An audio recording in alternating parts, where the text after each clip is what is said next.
Let's talk trash.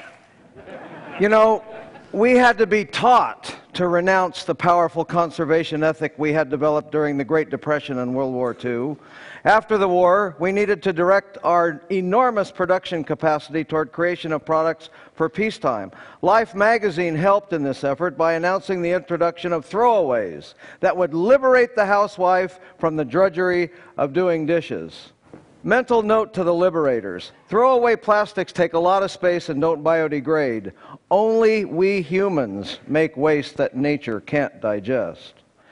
Plastics are also hard to recycle.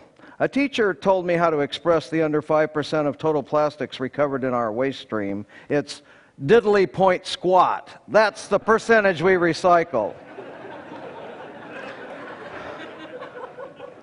Now, melting point has a lot to do with this. Plastic is not purified by the remelting process like glass and metal.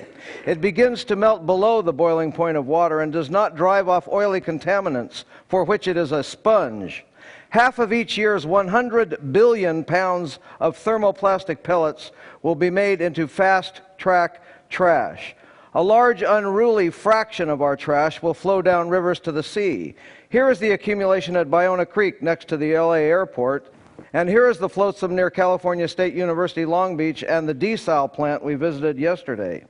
In spite of deposit fees, much of this trash leading out to the sea will be plastic beverage bottles. We use 2 million of them in the United States every 5 minutes, here imaged by TED presenter Chris Jordan, who artfully documents mass consumption and zooms in for more detail. Here is a remote island repository for bottles off the coast of Baja California. Isla San Roque is an uninhabited bird rookery off Baja's sparsely populated central coast. Notice that the bottles here have caps on them.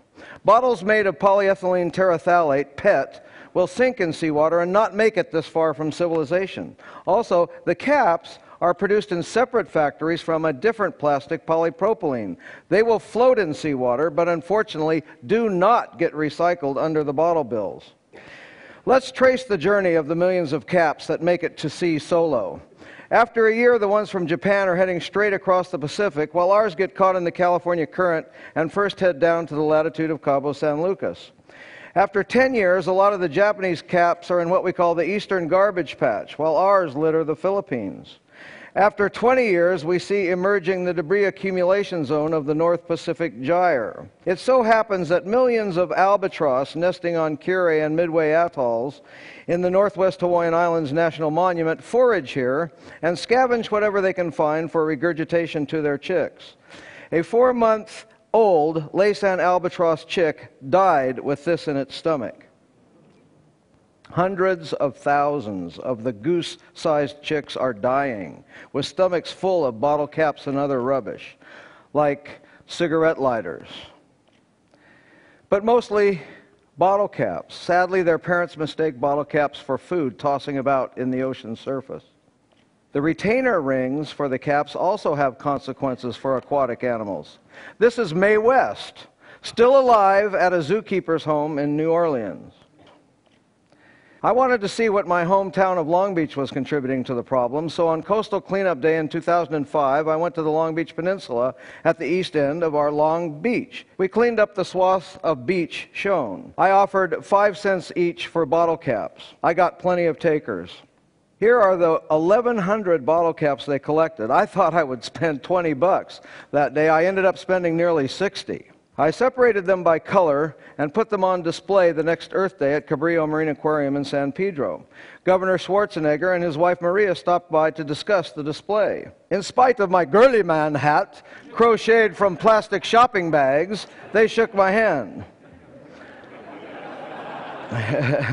I showed him and Maria a zooplankton trawl from the Gyre north of Hawaii with more plastic than plankton.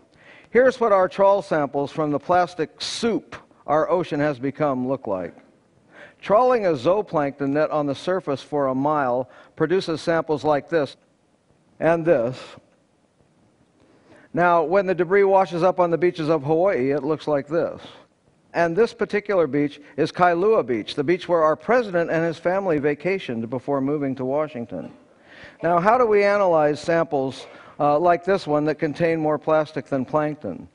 We sort the plastic fragments into different size classes from 5 millimeters to 1/3 of a millimeter. Small bits of plastic concentrate persistent organic pollutants up to 1,000,000 times their levels in the surrounding seawater.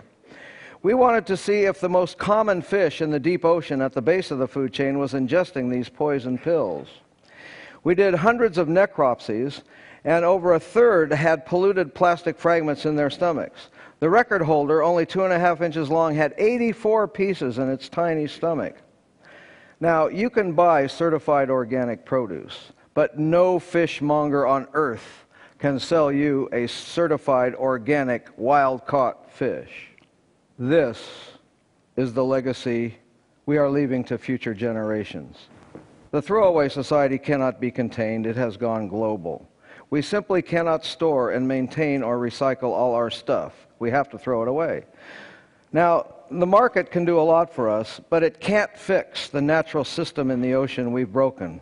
All the king's horses and all the king's men will never gather up all the plastic and put the ocean back together again.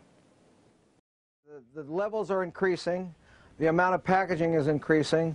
The throwaway concept of living is proliferating, and it's showing up in the ocean. He offers no hope of cleaning it up.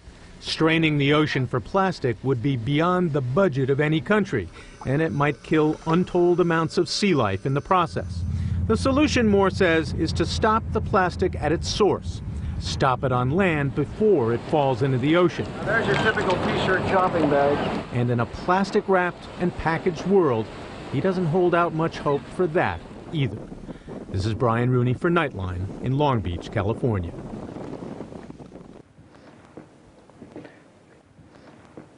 Thank you.